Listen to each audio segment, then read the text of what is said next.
So imagine you are in a one-on-one with one of your team members. Over the last 20 minutes you have discussed some escalations, some urgent things that had to be resolved. When the conversation turns to something more long-term, you noticed over the last few weeks and months that this particular team member seems to have become a bit more distant from the rest of the team. And you ask them how they feel about being in the team right now, given that we are on/off remotely, that we're working in a different way now. And you notice that your team member's behavior suddenly changes. And you can even notice this over the remote connection that you're in. They lean back, they use fewer words in the way they express themselves, they talk slower, their level of excitement is much lower. Now, what do you do with this kind of information? Because it is information. You notice body language changes. And this is what this short episode today is about. It is about the role of body language in coaching. Because make no mistake, that moment just now, when you try to address and understand your team members' perception on their role in the team is a perfect coaching moment. This podcast episode will try to give a first answer to the simple question, what is the role of body language in coaching? Hear you in a moment. Welcome to the Coaching Leader Podcast, specially crafted for the ears of ambitious people leaders who want to take their own communication skills to a whole new level. We are the home of the IntelliCoach Leader Academy. We are on a mission to give leaders an edge with the most powerful skills of executive coaches so that they can create strong, trusting relationships with their team members, their peers, and yes, their own bosses.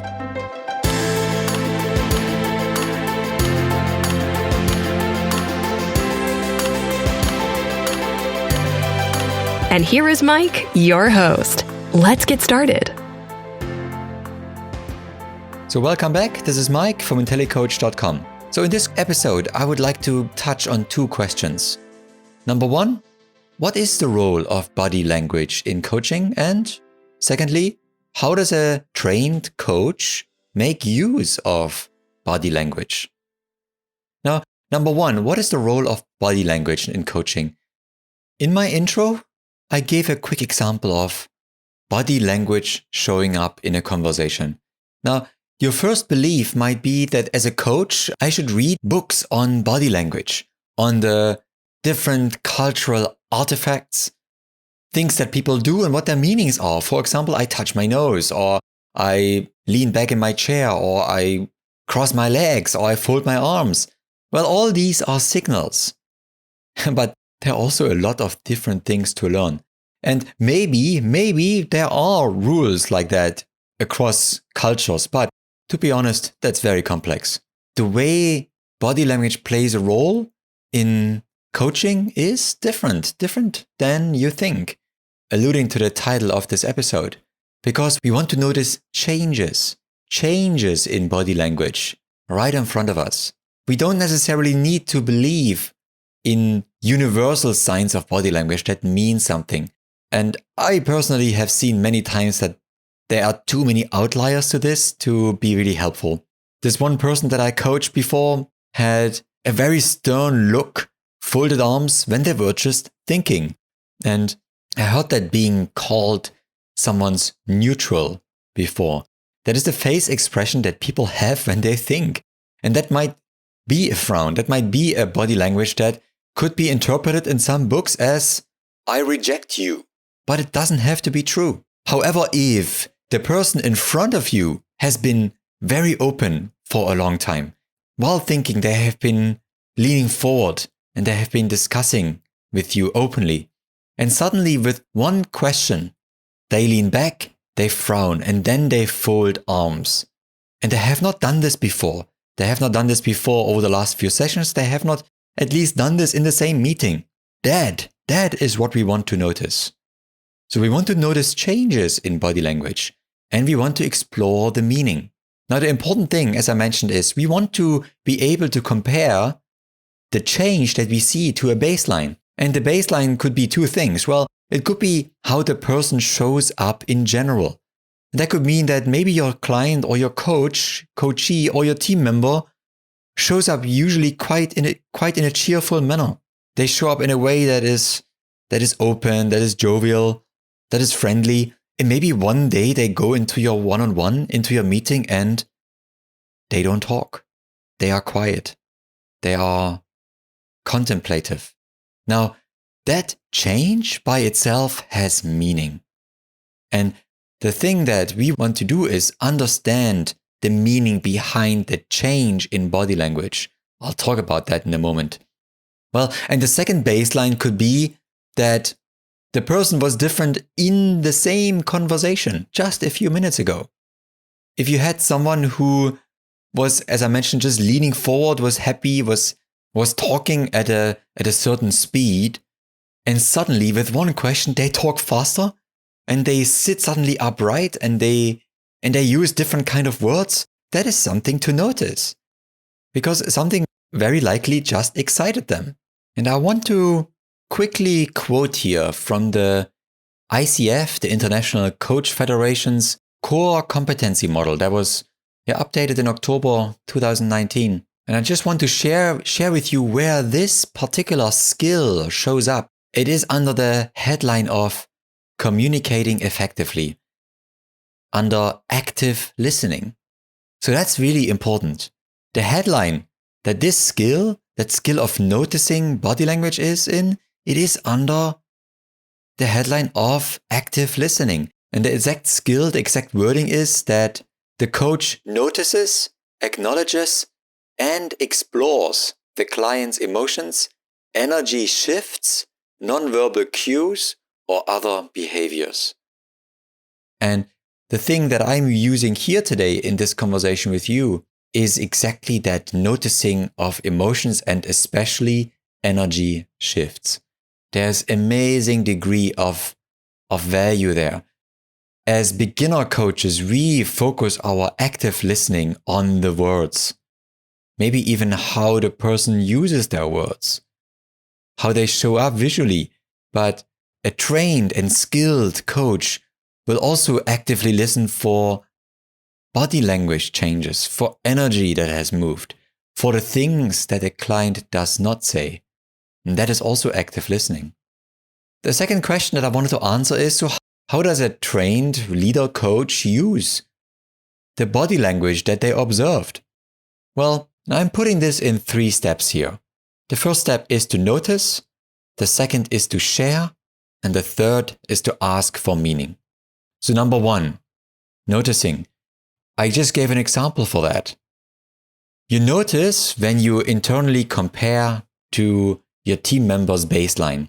That means their overall personality that you're familiar with, or the way they just showed up, and you observe neutrally. What does that mean? You want to just see what is happening in their body language without trying to take meaning from that. Number 2 is you want to share that observation with them. And here, and that's the tricky part, you want to share that ideally without judgment, without positive or negative judgment. How might that sound? So imagine that you just shared with your team member for the first time that a different part of the company in an exciting part in Asia is hiring. And upon sharing that, your team members' body language changes. They talk faster. They share that they've heard about this place before. They know people there. Well, one way to respond could be, wow, this idea of moving there seems to be really exciting you, and it seems to be the right thing for you. That was quite an obvious judgment there. Did you hear that? The judgment was that I assume that it excites and I assume that it's the right thing for you. What could be a more non-judgmental way of sharing that observation? Well, when we talked about this location, you talked a lot faster and you smiled a lot. What just happened? That's a difference. So judgment is not useful in either positive or negative way. Because what we want to achieve is that the other person is being seen, that the other person is felt, that the other person has the freedom to provide their meaning. We don't need to tell them that they are excited. We don't need to tell them that it's the right thing for them. It is much more useful if we give our team member the chance to share their own opinion, their own words, their own interpretation. The other side effect is that of an impact. Your team member will realize that you are absolutely present and that you're listening not just to their words, but to their entire person. When somebody reflects on your body language and notices that, it has a strong impact. And so this was the second point. The first was to notice. The second one was to share. And the third one, most importantly, is to ask for meaning. So as a coach, when you learn how to coach and you notice someone's body language and you share that, but you don't ask for meaning, you're not getting full points. It's that simple. So what you need to do is that you share also that you ask them for what is behind that. So, wow, so when you talked about that move, you talked a lot faster and you smiled a lot. And I saw that you had this big smile on your face. Wow. What's behind that smile? Tell me about that. And that is a natural and flowing way to interact. One core skill that I teach leaders is to paraphrase. To paraphrase, summarize, and build headlines from what their team members or their peers share. Here, we paraphrase the body language. We paraphrase, we share what we give the body language a name and we ask for meaning. It's a similar thing to when your team member says, I want to be more consistent in delivering my work. And you ask them back, so consistent. What means consistent? Here we paraphrase and summarize and look for meaning in a word, consistent. When you pick up body language, you look for meaning in that. You look for meaning in a body language clue. And in this case, it is a smile. Well, that is all I wanted to share today. In summary, what is the role of body language in coaching? It is central.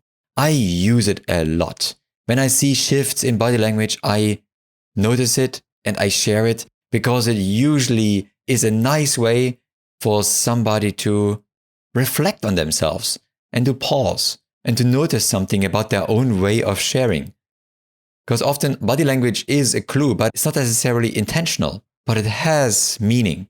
How does a trained coach use the body language in their team member?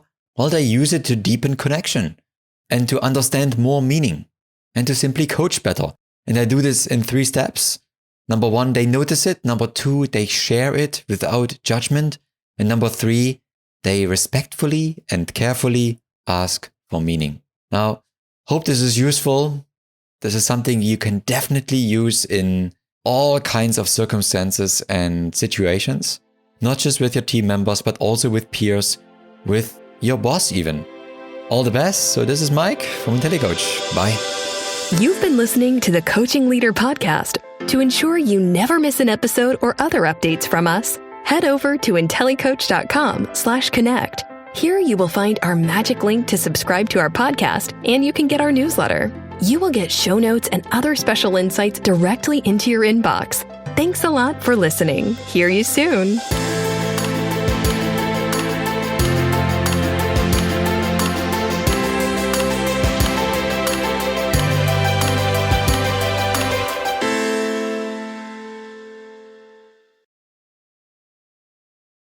Well, welcome back. Thanks for sticking around a little bit longer.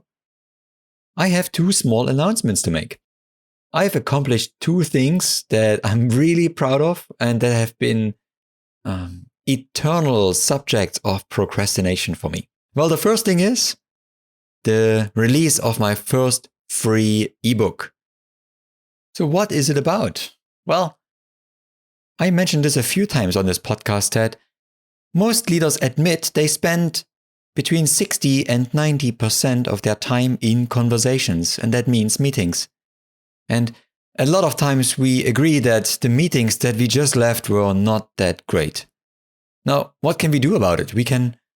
I noticed that most leaders who are in that trap of one meeting after another don't even take the smallest degree of time to prepare with intention.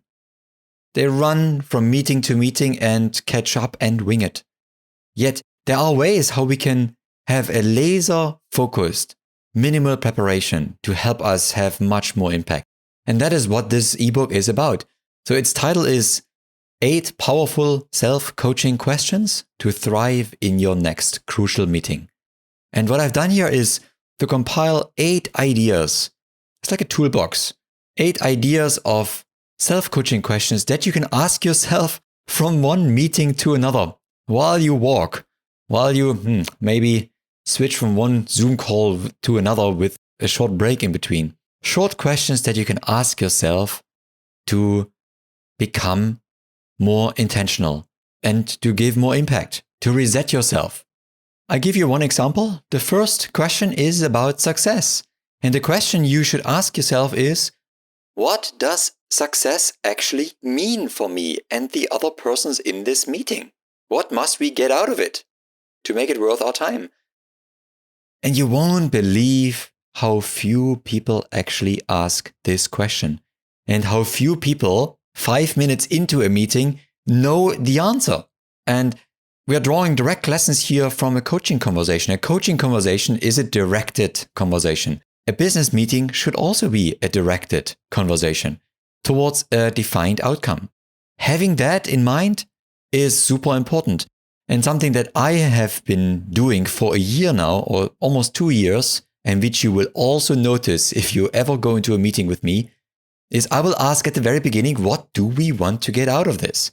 What means success here? And if I'm not clear, a few minutes in, what the success criteria is, if we went too fast into content, into details, I will draw you back. I will zoom out. I will ask us, so on a high level, what do we need to get out of this meeting? It is crucial because otherwise at the end of it, we cannot define success. And that's one major reason why meetings feel like failures. So hope that gave you a bit of appetite. So if you want that ebook, well, you can go to IntelliCoach.com/connect. And the way to get it is to sign up, and that's my next announcement, to sign up to my new newsletter. I finally got that one off the ground too. It was 2 years in the making. It took me a long time to find the right tools, get the right technology sorted out, and hell, technology. The simple solution to get emails out without having them go into people's spam folders, that's a story in its own. But I'm very glad to announce that I've got my own format up. I like it, and I'm looking for feedback. This will be my main way to engage with my listeners, with my audience, and especially with people who want to be part of the journey for the IntelliCoach Leader Academy. And here is one invitation to you, to my listeners. I have actually 2 types of newsletters. I have one newsletter that is the one that you can sign up for. And this newsletter is where I share weekly insights, where I share podcast updates or show notes. Then there is another newsletter for people who are interested in joining me on my journey to bring the IntelliCoach Leader Academy to life. And what that means is people who get that newsletter will get direct updates and insights on my journey, on the things that I learn along the way, the things that I succeed in, the things that I fail in, my learnings. So if you want to be part of that, you can send me an email. So if you're interested in getting that internal only newsletter, send a shout out to me at mike@intellicoach.com. Let me know what piqued your interest. So, and you can hear me close this with excitement. One more other thing that I will do from now on is I feel like closing with a different kind of instrumental music. You might like it or not. You can simply stop at this moment if you don't want to hear the music. But I find I want to add a bit of a different vibe to it too. So let me know what you think. I look forward to hearing from you. This is Mike from IntelliCoach. Bye.